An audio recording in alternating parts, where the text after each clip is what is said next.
Hello and welcome to the Asia Pacific session of Horizons. I'd like to thank the organisers for giving us the opportunity to speak to you all today in a decent time zone for us. Normally it's the middle of the night for my colleagues down under. And I'd also like to thank all the delegates who've taken the time to join us, and obviously our colleagues in the Northern Hemisphere who stayed up very late at night to hear what the unmet needs are in our region. My name's Deborah Henderson. Some of you may know me as Deborah Sims previously, and I'm a CLL patient advocate from Melbourne in Australia. I'm a member of the Blood Cancer Task Force here, which was set up by the Leukaemia Foundation and is funded by the federal government. And I recently was appointed to the Board of Cancer Australia, which is the umbrella organisation looking after cancer patients as a whole here in Australia. Our panel discussion today will last 30 minutes, and I'm delighted to say it's determining the call to action to tackle unmet needs and barriers and historic new challenges that we face here. And this is a repeated session that you would have heard in the Northern Hemisphere earlier.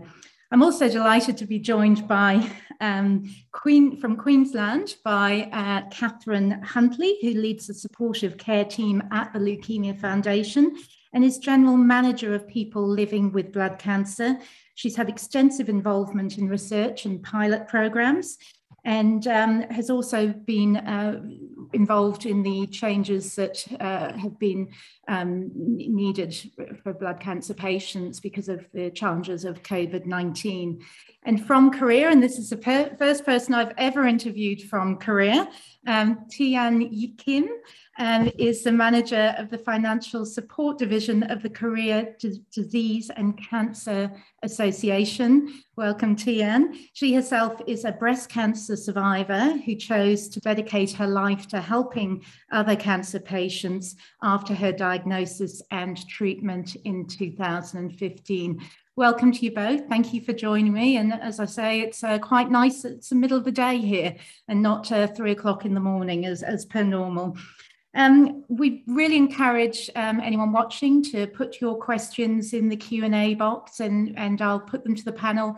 We are just going to talk for the 30 minutes and deal with the issues in our region, but we highly encourage you to join us with the discussion. So first of all, I'll start with a little summary. And for those who don't know me, I am a CLL patient. I was diagnosed 10 years ago, and I have had 5 lines of treatment, and 14 months ago was in a clinical trial for a new CAR T product. I'm delighted to say I'm still have no detectable disease. So that's the latest on me. Kathryn, I'll start with you. If you wouldn't mind by summarising what the greatest challenges we're facing here in Australia in terms of access to medicines and unmet needs for CLL patients here.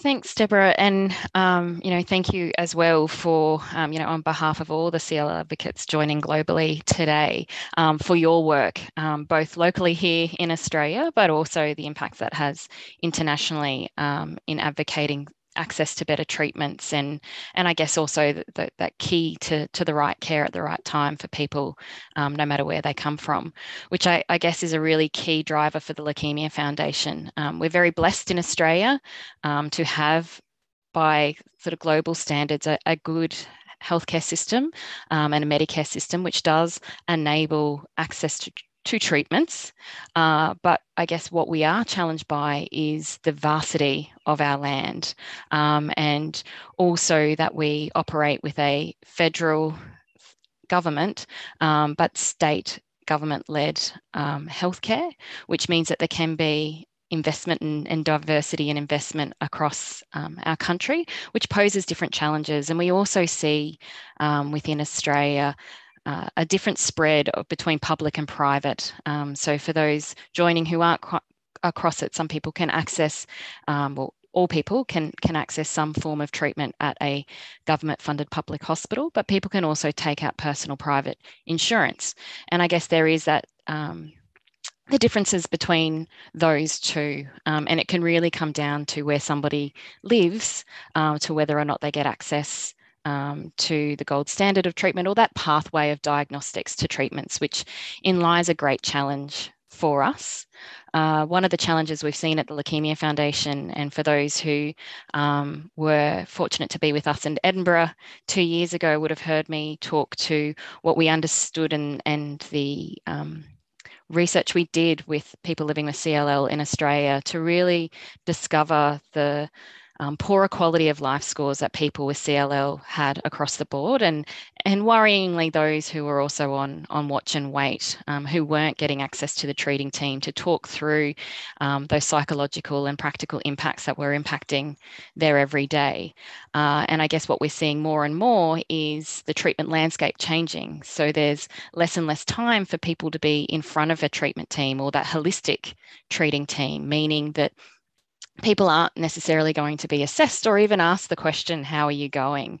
And more so for our CLL patients through the COVID pandemic, risk of exposure to COVID meant that shift to telehealth.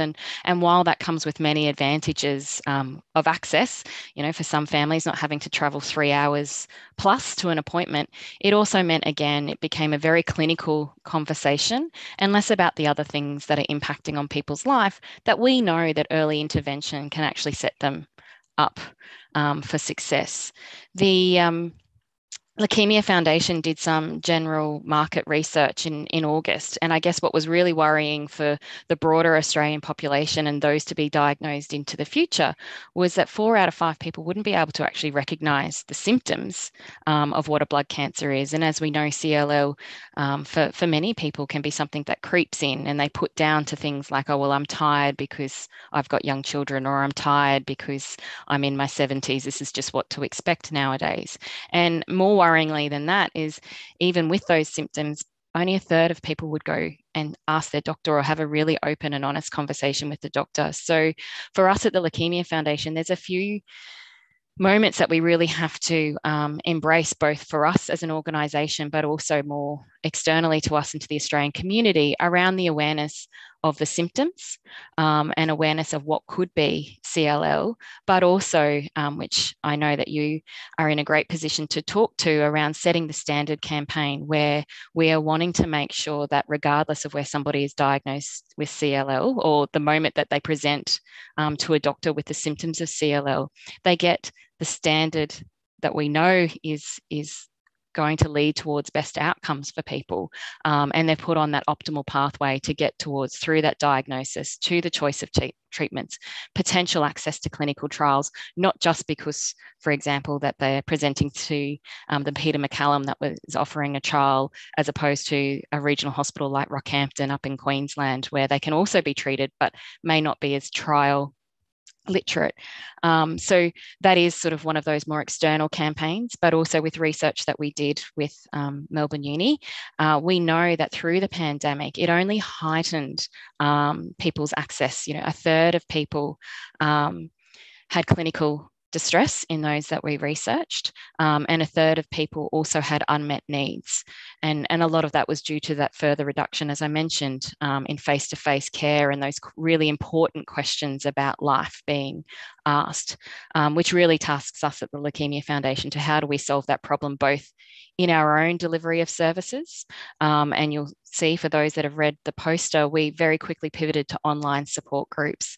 And what was really great was that we saw 60% of people who'd never been to a support group before come to us through the pandemic, and 60% of people from regional areas. And again, speaking to the vastity of our country, it's just not physically possible to have a support group in every location that somebody has CLL or a blood cancer. So the fact that we're actually giving people that connection to others, to normalise what they're going through and to learn about those everyday challenges that pop up, or empower people to have those really strong conversations with their training team that, without maybe that permission or that conversation beforehand, they didn't feel confident enough to have. So I guess that's the challenge that we're tasked with in Australia, to really ensure that no matter where someone is diagnosed with CLL, that they can confidently go to their GP in that first step, or front their local hospital and know that they don't have to question whether or not they're getting the best care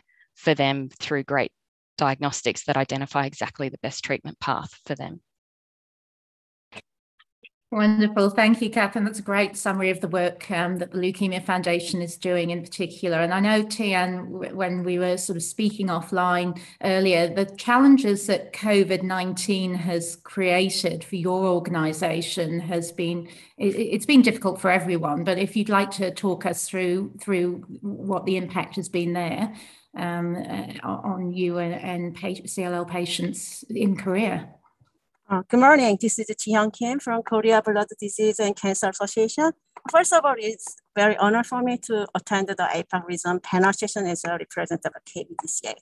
I will discuss about how COVID-19 negatively affected the support of KBDCA for CLL patients. So I will discuss its negative effects on the education program first.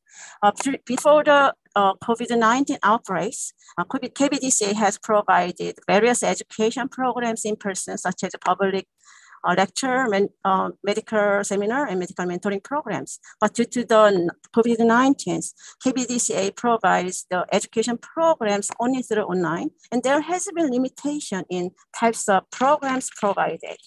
So during the programs in person, it is easier for patients to get the detailed treatment-related information from such active communication with medical professionals. But for the online programs,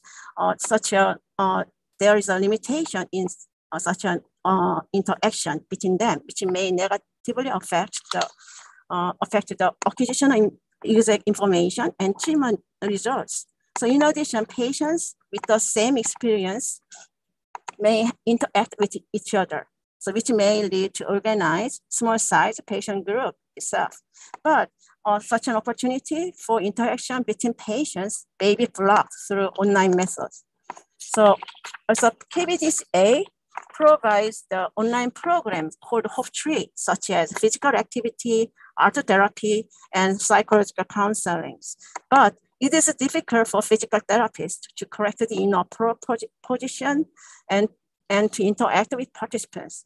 Also, there is a possibility for participants to stop participating in the middle of the programs because it's the online, nobody don't urge it to remain on the program. So all of this result in the decreased outcomes of the programs. Also, KBDC has various outdoor activity programs. So outdoor activity programs such as mountain hiking and wellness outdoor activities programs provides good opportunity to increase physical and psychological well-being for patients. But it also provides a good opportunity to interact with medical professionals, other patients, and families. But these programs are not provided currently due to the COVID-19 as well. Also, besides those programs mentioned above, also in case of art therapy and psychological counseling, it is difficult for patients to interact with therapists and to freely express their emotion and to receive in-depth counseling during the programs. Also, besides those programs mentioned above, KBDCA has a difficulty to operate the sponsored programs such as charity concerts, which may negatively affect the support for patients itself, but also financial status of KBDCA, because the Korean government may not allow a lot of group of people together at one place in order to prevent it, from getting the COVID-19. So that also decreased the financial status may negatively affect the financial support for patients with economical difficulties. So in addition, COVID-19 make it impossible for KBDCA to attend the various conferences of global organizations, which may prohibit us to interact with people from various organizations and to acquire the latest treatment information which may lead to negatively affect the support for patients itself as well. So all those factors may function as barriers against providing the proper and effective support for CLL patients. Also, but there are a lot of issues related to insurance stuff for CLL patients, but I just wanted to focus on how COVID-19 negatively affected the support programs for CLL patients at KBDCA.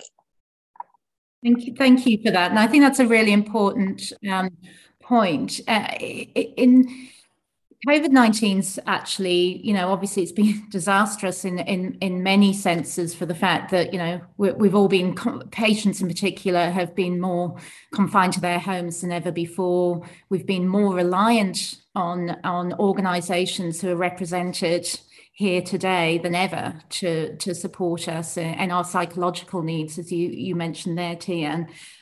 There's also been opportunities, though, and not just in telehealth. One of the questions that's just come through that I've seen says they're very impressed with the availability of new treatments in Australia, especially CAR-T in Melbourne. Is CAR-T available in other parts of Australia? When I had CAR-T, it was because of COVID. So the CAR-T clinical trial, the only place it ran in the world in the 2 months that I had it last year was Melbourne. And that was because all the CAR-T sites that my trial was running at were forced to close in America. So because we had no COVID at the time, it meant that they really switched resources to recruiting patients here. And that was something that we, I don't think would have happened had we not been in the middle of a pandemic.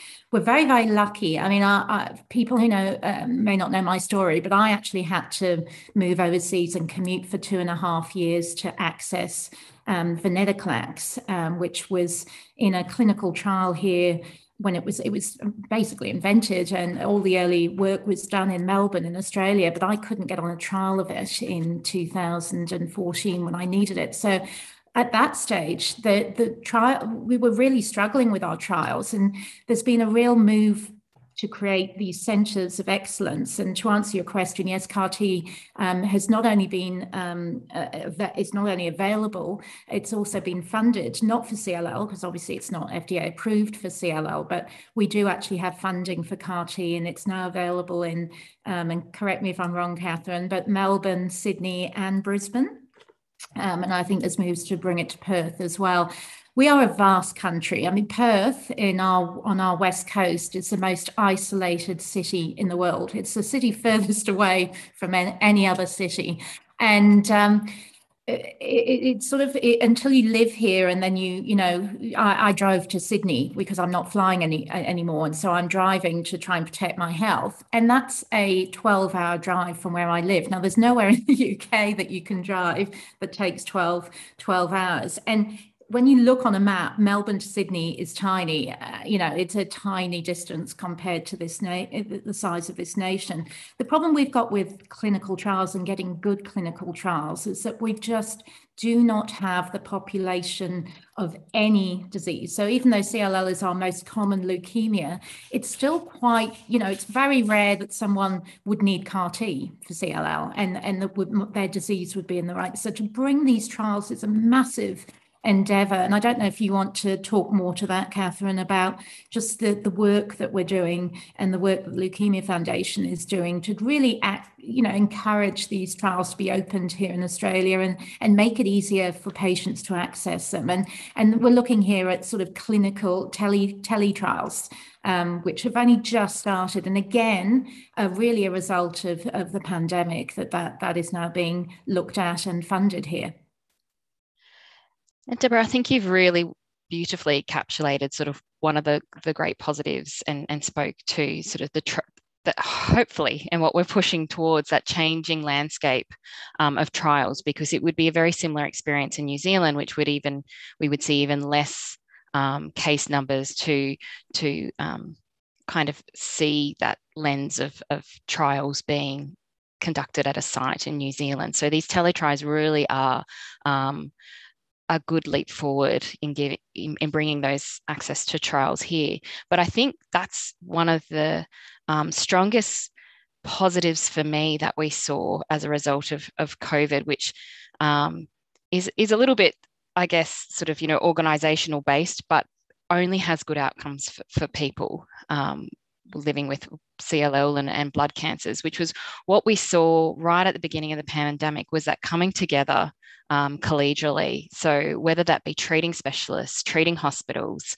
other patient organisations across the cancer spectrum, we all met quite regularly in the beginning to come together on how do we look after our people, knowing that people diagnosed with CLL and all the different types of cancers were going to be more vulnerable to this virus, but treatment couldn't be put on hold. So how do we change things and how do we work together? What is the statement? We know that professional bodies, our treating medical professional bodies put out statements guiding treating right around the country, but also these cancer collaboratives came together to talk about how do we support people, knowing that not only is there that distance from their treatment centre because potentially having telehealth, but we want to know that we're still open and we want to be able to provide that trusted information to them. And we did see across all the cancer patient organisation influx of calls around concerns and that, and we came together with consistent, clear messaging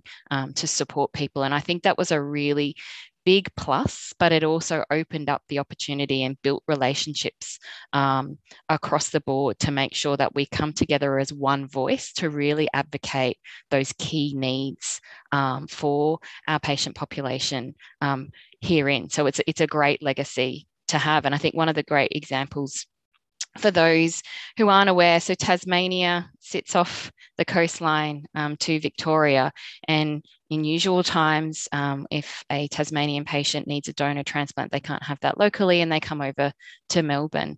But unfortunately, our friends in Melbourne over 2 years now, but in 2020 especially, were locked down to one of the strictest lockdowns we've seen globally, which actually made Tasmania Health question how they safely treat patients. And the treating hospitals within Melbourne were really into a crisis point of trying to find that balance of treatment versus safety.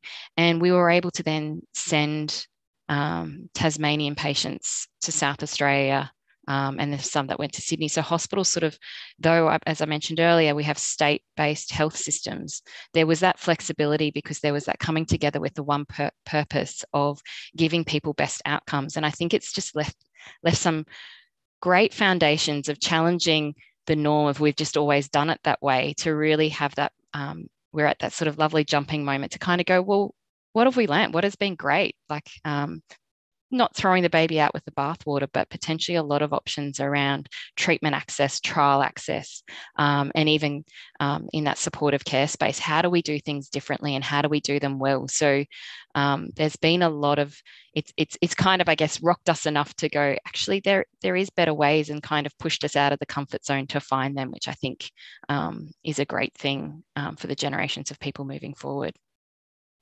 I was amazed, and really, I had not appreciated as a patient how much patient organisations and advocates are actually involved in our care with our clinicians when push comes to shove. My T cells were harvested and sent to the US, and there was a problem getting them back. There was actually a problem with my refrigeration unit. It had got stuck at Melbourne Airport. It had got, gone into lockdown. And the Leukaemia Foundation actually got involved with advocating with government to get it wasn't just the hospital. So I think we've never needed us more. I think that's the take home that I've had from the last 2 years. Is never have advocates and advocacy organisations been more critical. And it's not just been, the Leukaemia Foundation's tagline is, support, and it's always been supportive and caring. But it's actually become much more challenging, I've found, over the last couple of years with the work of the Blood Cancer Task Force that they established. It's become much more vocal with government and much more a campaigning organisation organization. And just to the Set the Standard campaign, and I'd really encourage anyone to jump on the Leukemia Foundation's website, look at a couple of key documents, one which is the State of the Nation report that was put together in 2019, which actually analysed the real issues that we were facing, and it was blood cancer patients as a whole, but obviously very, very relevant to the CLL community. And that was in terms of not only quality of life, but there is a significant gap, a 13% gap between survival outcomes, depending on your postcode. And that's shocking here. And we're, you know, a developed nation, this shouldn't be happening. And part of the Setting the Standard campaign, which is a real push at the moment in terms of the advocacy work the foundation's doing and campaigning with government, is that we need to make sure that patients at the point of diagnosis have an optimal care pathway going forward. They have health plans. They have, it was really shocking for me to navigate the system myself, end up getting the best care possible, but having to do it myself and then realize that obviously not everyone can do that. I've been incredibly lucky, and that's why I do things like this, to make sure that I pass that knowledge on to other patients, but also I help campaign for patients who don't have the voice that I have.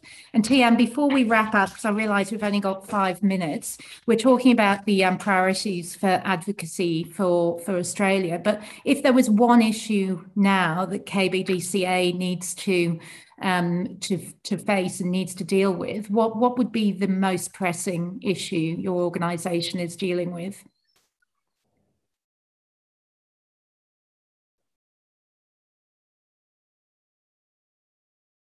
Oh, sorry, you're on mute. Sorry. Yeah. What's the next thing that you're going to advocate for? Actually, regarding the COVID-19, so Korea is a very small land, so there are not much difficult for patients to visit the medical hospitals due to the distance.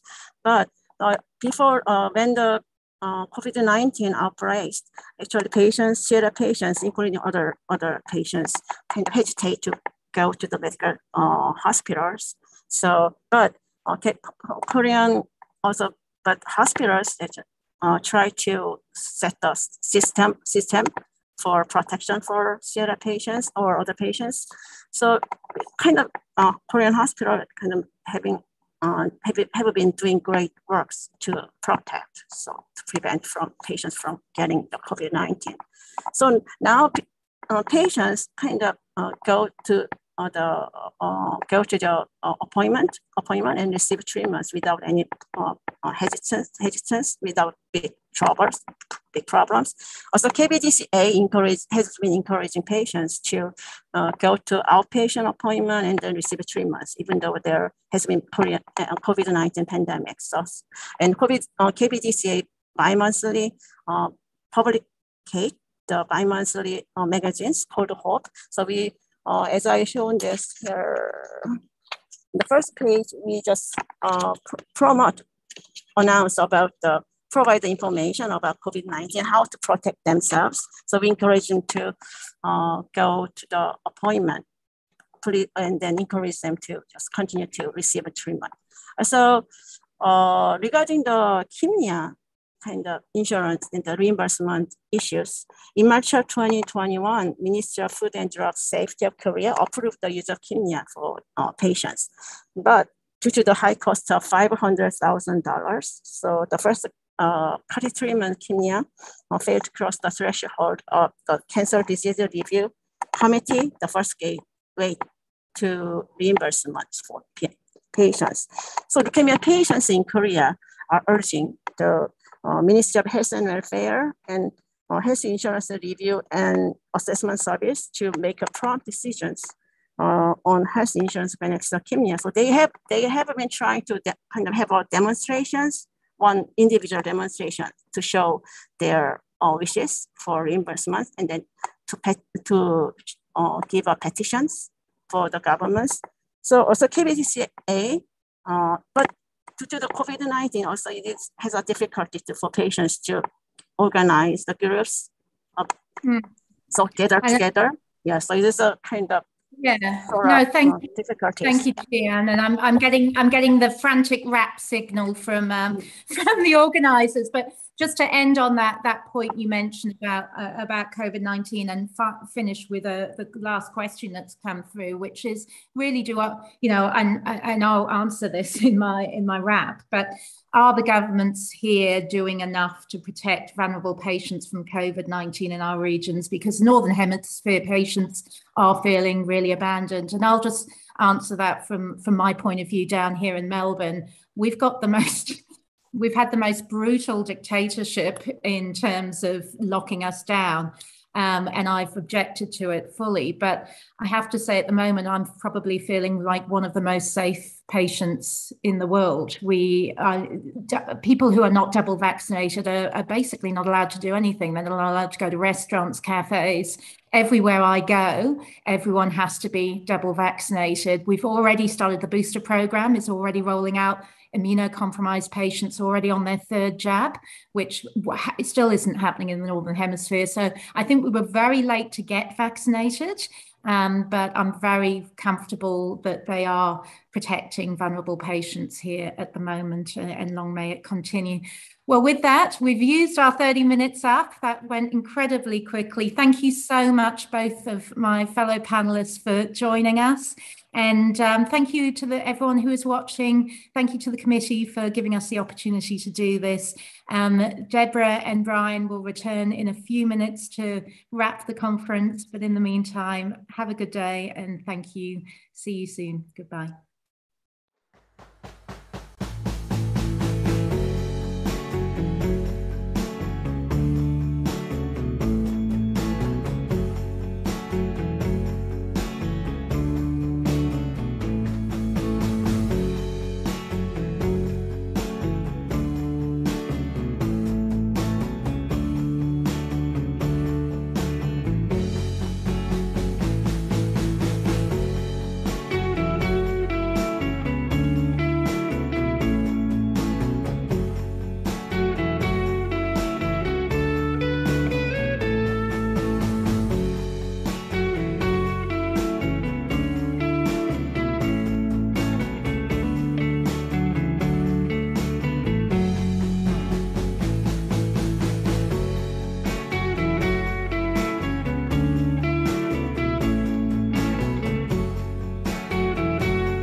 Hi, Dr. Brian Koffman on the CLLAN Steering Committee and the Chief Medical Officer, Executive Vice President of the US-based CLL Society.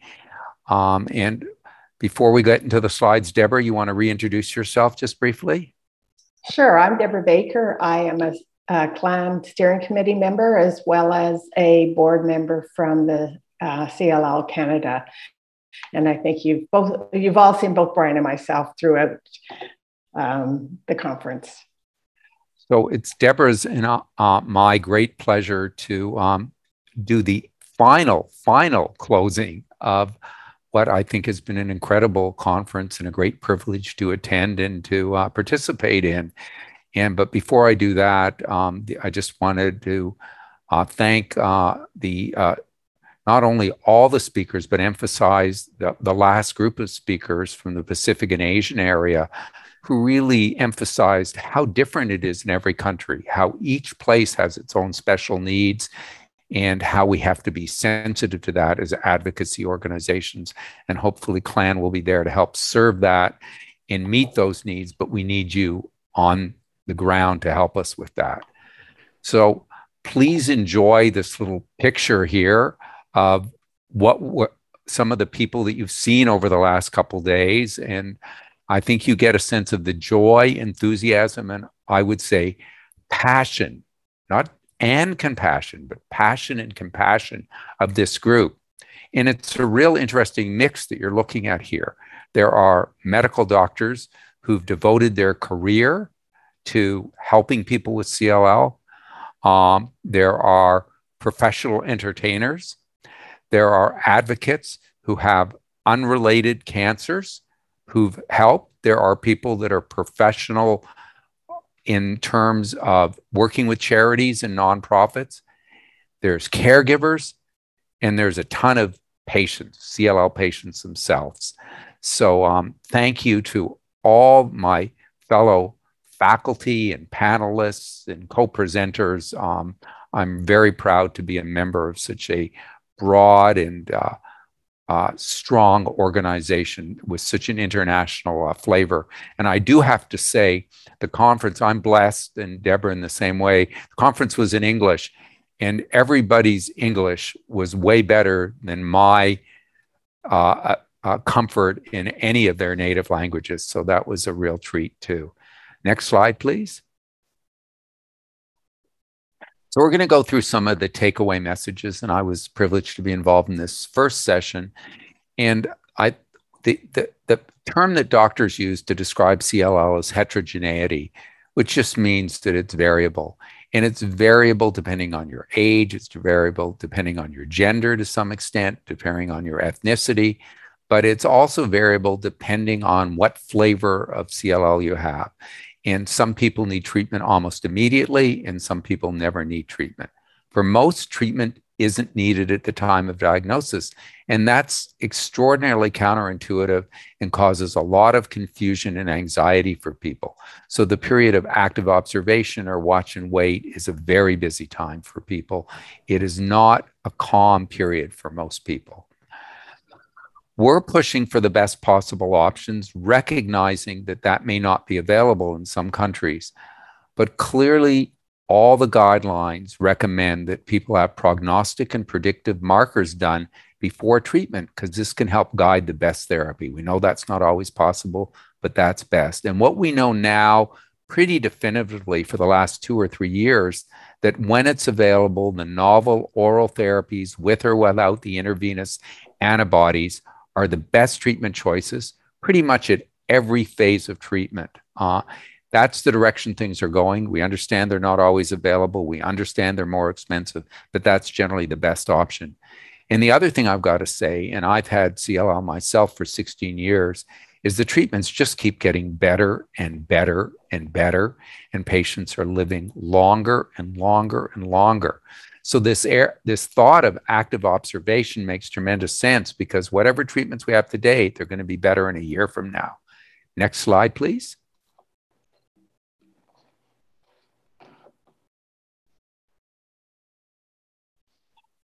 So CLL has tremendous psychological impact. And it's very important for advocacy organizations to fill some gaps that during this time of physical lack of contact, physical isolation.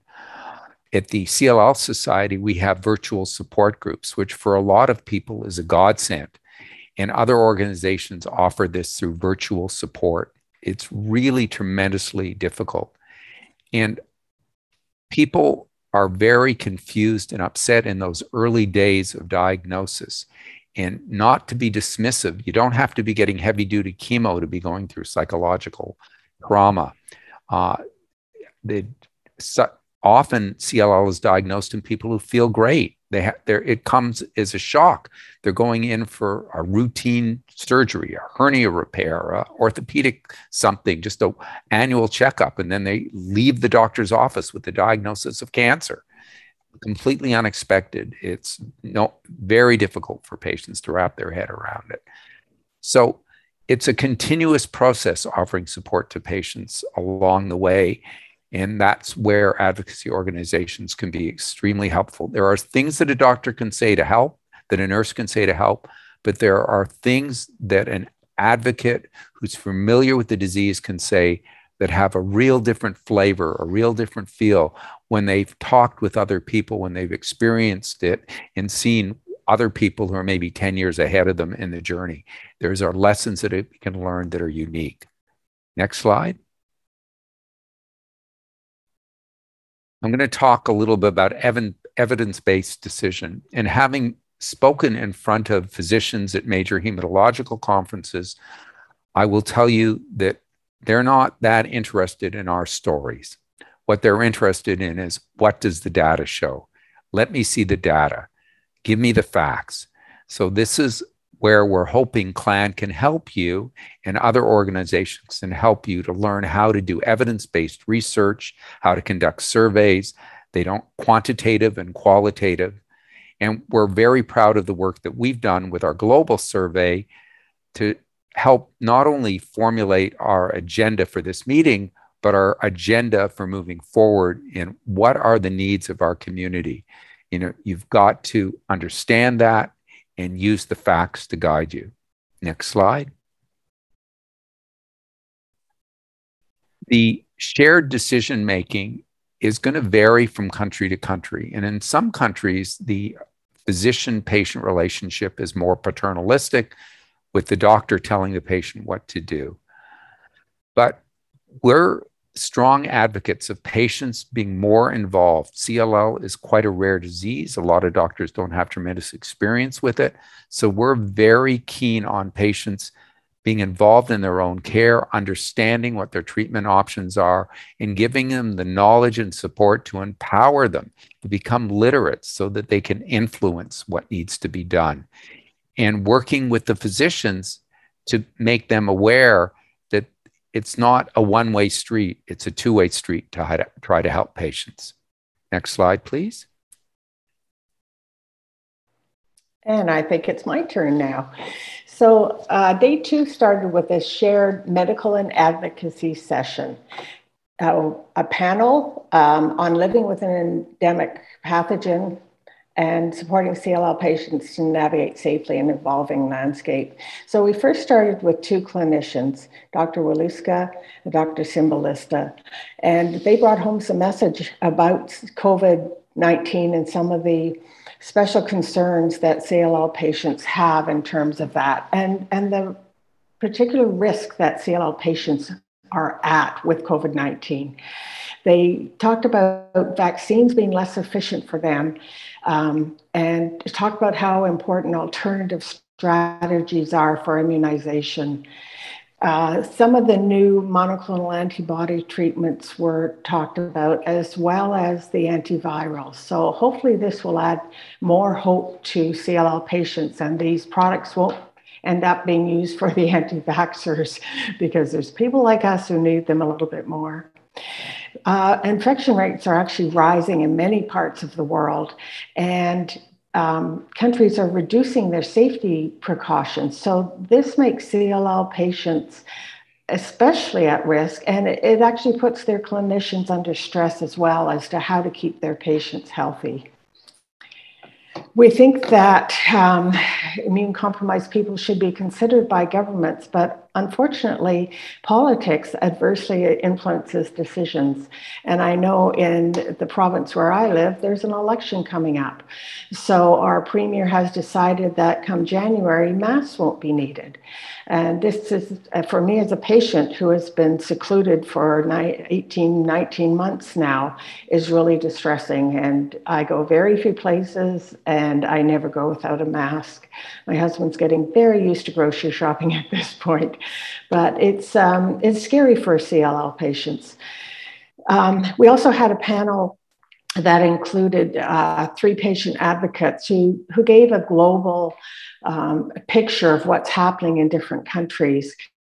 And, they all shared that a patient's behavior needs to be a decision that's made between a clinician and the patient to balance the risk. We're all getting tired of being isolated, and you need to just decide how much risk you're willing to take. And that's a really hard decision to make. So you don't have to make it on your own. There's people out there that can help you make it. Our next session was on choosing your advocacy priorities based on evidence and resources. And we know that some advocacy groups have not been affected by the COVID pandemic, but most of you have.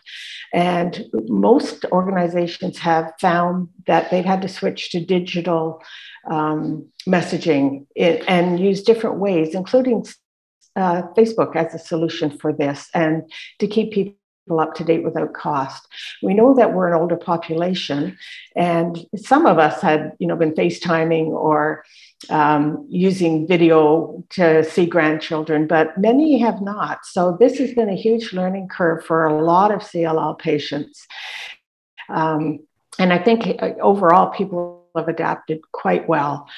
Tanzania, our representative there, said that the pandemic hasn't really impacted their work there, whereas in Ireland, they found they've had to shift quite considerably and engage in advocacy more than ever. And some of that is because patients need that contact. They need the reassurance from their advocacy group. We need the doctors also to switch to digital. And if you can email your doctor or have a video call with your doctor, it certainly makes it easier for you. And if they can provide information for patient advocacy groups through virtual programming, that's invaluable for the patients. And we know that for patient groups to adapt to all of this, they really need to have the support of their community. We had a Hear from the Regions section, and these were 4 speakers who actually provided abstracts about COVID-related activities that they had participated in or developed in their own community. So some of the feedback that came out of that was that it's important for patient organizations to have good connections with the hematology clinicians in their countries so that they can access the information through those clinicians and then pass it on to their patients. And as you all know, every country had different guidelines. So it's not like one blanket statement could be made. It depended on what stage of the pandemic they were. And I think, in the beginning, there was a lot of not accurate, not good news out there, which made it really confusing for patients. One of the abstracts was about an advocacy campaign and how it can achieve results for patients. So we noted in our survey that people want to do more advocacy. They don't feel they're doing enough. So hopefully that's something that we can learn from each other and from best practice and learn how to advocate for our CLL community in a better way.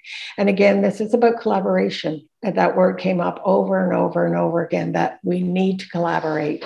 And I'm sure everybody will agree that that's going to be our key word from this conference.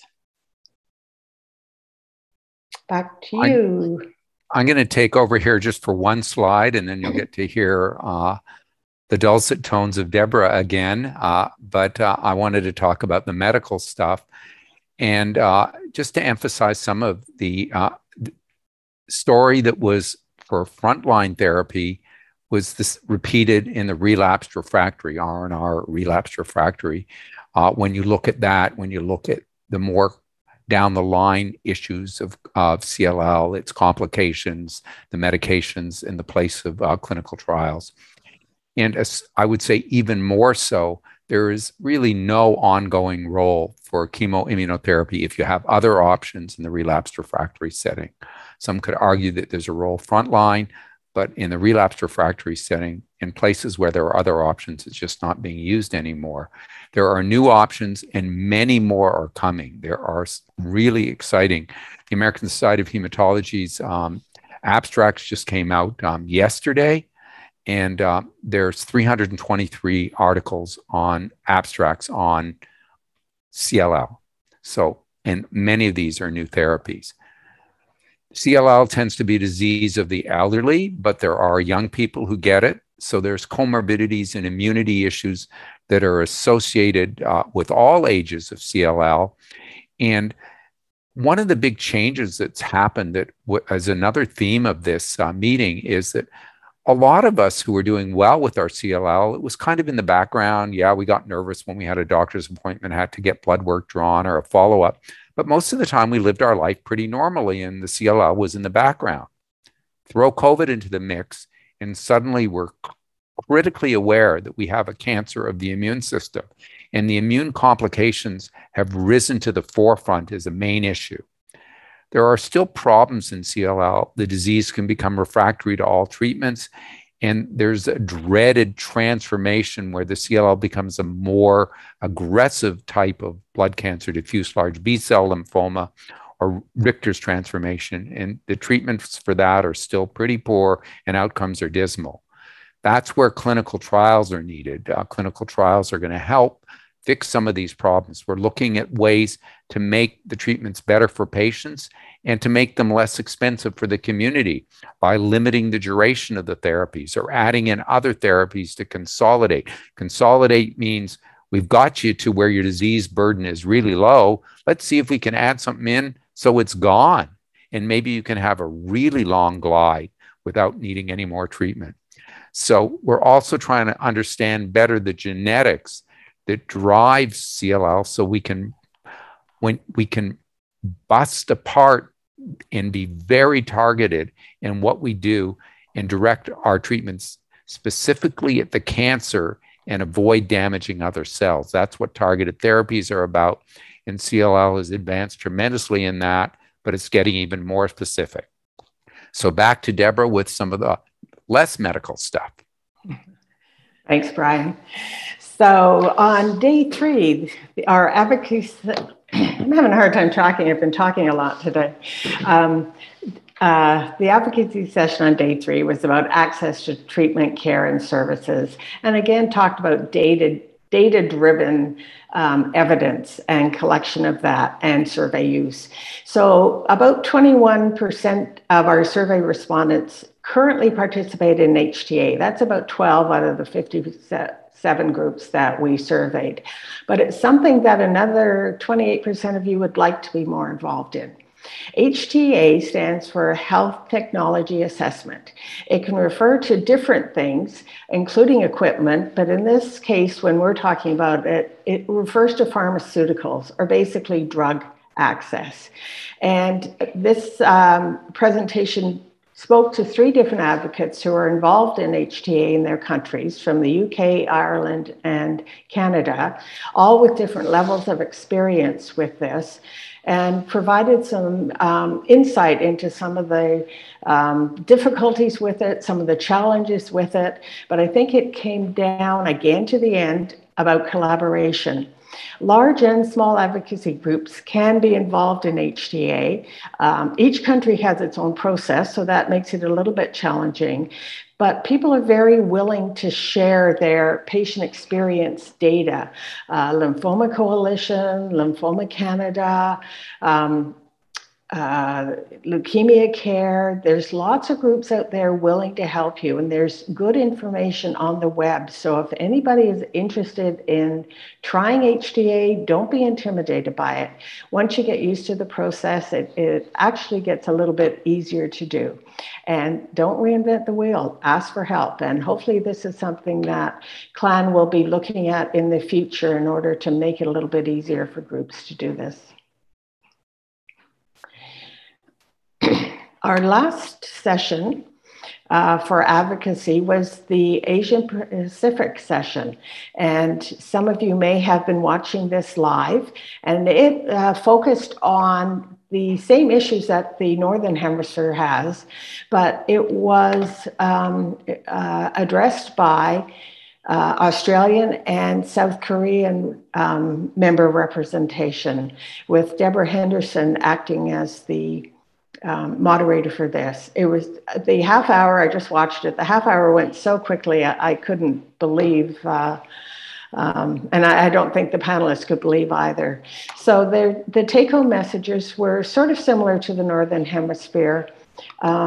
Equity of access is a theme across all the countries, and locally unique issues in their region. You know, it depends on how your country is set up in terms of whether or not it's a federal government or what the drug access is. And our Australian representative, Kathryn, made it sound very much like Canada, that your drug access is by postal code, basically from where you live. So it made me realize the issues are the same around the world. It also talked about holistic care and survivorship beyond access to treatment. And then, of course, we had to talk about the challenges and opportunities brought by COVID. And we've been through many of these already, but they also affect this Southern Hemisphere area. So we need you to remember that all of the sessions will remain available on the event platform for 6 months. They are working on removing the music that preceded the sessions. So if you happen to go into a session and it's just playing music, then go ahead in the, or fast forward through the session and you'll find the presentation there. And you just go into the same area where you did navigating the menu under sessions.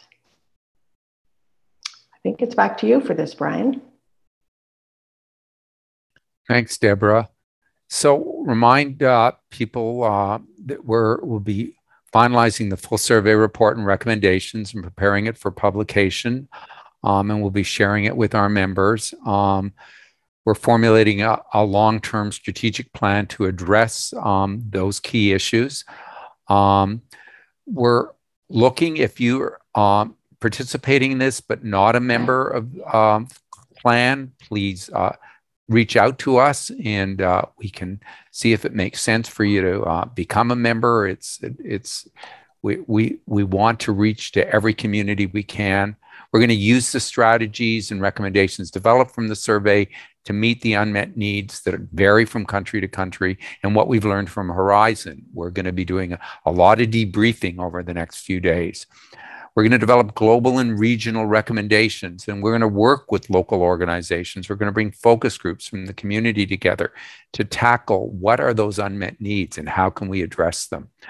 And we'll work with all of you out there to implement these priorities. It isn't just talking about it, it's what can we do? How can we make a change? We're also planning to build a directory of resources, and again, the survey will help with that. Our resource hub hopefully be launched by the end of the year, maybe more likely the end of next year. And we're looking to expand our network capacity. Next slide. And I think, Deborah, I can just do this. A big thanks for the posters. Here, the 3 top poster winners have been chosen now. Ta-da, drum roll, please.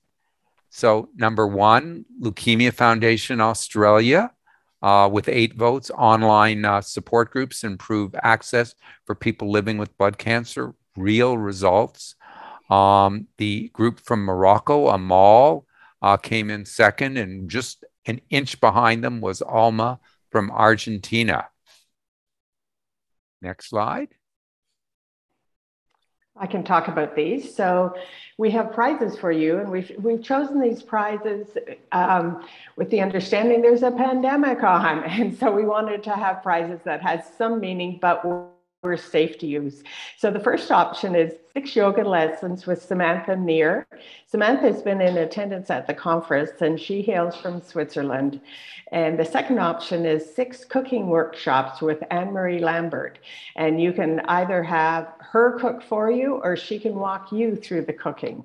So we hope that these will help you de-stress and provide you some well-being in these pandemic times, and just to show you that we care. And Nicole will be in touch with the prize winners to determine which prize they would like to use. So again, thank you. And I think Deborah and I can both speak to this slide. Thank you for attending the live sessions. Remember that these will be archived and available within the next few weeks. So come back if you missed sessions because of time. I know some of these were at 4 a.m. in the morning for me, and I had to miss a few sessions, but please make them available to yourself. Spend some time there. Thank you if you were part of our team that moderated or spoke, and let us know if you want to be involved. We'll be doing this again, hopefully live, but we'll be looking for people, and there may be a virtual, there may be a hybrid aspect. Thank you for submitting posters and abstracts, and we hope we made it worth your while. And we hope that others will consider doing more of that in the future. And I loved having that exhibit hall where we could go through and I could find out about other organizations and what they were doing. You know, please think about involving yourself in that way as a member organization. And we need you to complete the feedback forms. If you haven't completed the ones from the last couple of days, complete them. We need those. Without that, we don't know how to move forward. Your feedback guides us on how to make this better. So please do that as soon as possible. And there's still prizes to be won. So the people with the most participation are the winners. So submit your feedback means points, and points mean prizes, and they're nice prizes. Next slide. So I want to thank my friends and colleagues. What a great group of people to work with.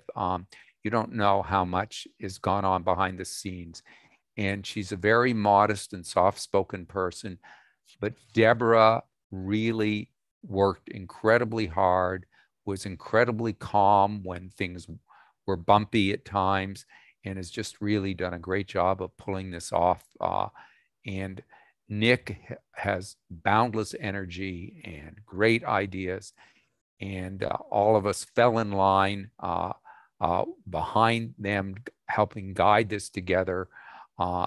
Pierre and Michael and Natasha and Nicole, who's our staff, who's worked tirelessly on this around the clock. It's probably 1 in the morning where she is right now, and she's still helping us.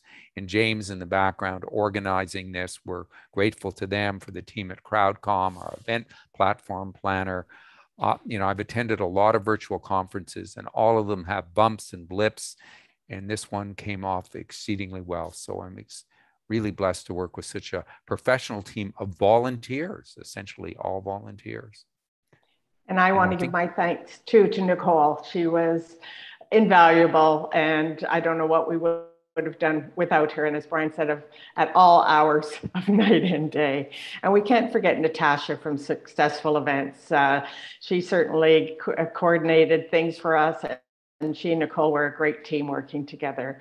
And also thanks to the rest of the committee. This was teamwork, and you know, we couldn't do it without all of you. And again, without our sponsors' support, this conference would have been impossible. So we're very grateful for our industry partners, Beijing, AstraZeneca, Janssen Oncology, a division of Johnson & Johnson, Gilead, the LLS, the Leukemia Lymphoma Society, AbbVie, and Loxo, which is part of Lilly. We're very grateful to your support, and we appreciate it and acknowledge it.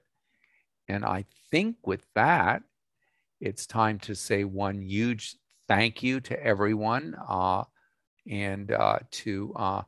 think all of us wish we could take next week off and rest up after what's been a marathon for the last 3 days. But we're very grateful for your attendance, grateful for your participation. Do give us the feedback, do volunteer to be involved. If you're not a member, become a member and get involved with us, because together we can make a much bigger difference. Any last words, Deborah? Nope, just thanks to everybody who supported us by attending the conference and who will support us by reviewing the slides at their convenience. The end.